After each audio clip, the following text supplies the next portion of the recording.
మిమ్మల్ని చూడంగానే ఒక నాస్టాలజిక్ ఫీలింగ్ వస్తది అందరికి. సో, ఐ అవును. డోంట్ వాంట్ టు సే నేను మీ సీరియల్స్ చూస్తూ పెరిగాను అని చెప్పి I don't want to say. నేను అదే అనబోయాను. యూజువల్‌గా అందరు ఫస్ట్ నాకు చెప్పే డైలాగ్ ఏంటంటే, "అదేంటండి మీరు ఇంకా మారలేదు అలాగే ఉన్నారు." కొంచెం ఇలా ఎగురుతూ ఉంటాం కదా!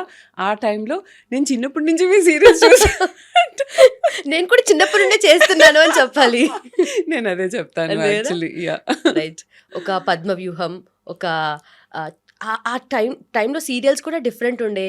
'అగ్నిసాక్షి' అబ్సల్యూట్లీ. గాని and 'Bhairavi' character yeah! And so, ఇవన్నీ మేము చూసినప్పుడు నిన్న I was just going through అనమాట. యూట్యూబ్‌లో సీరియల్స్ చూసాను. సో, మీ ఆ ఫస్ట్ ఎపిసోడ్స్‌లో యూ ఆర్ లైక్ డిఫరెంట్ ఉన్నారు.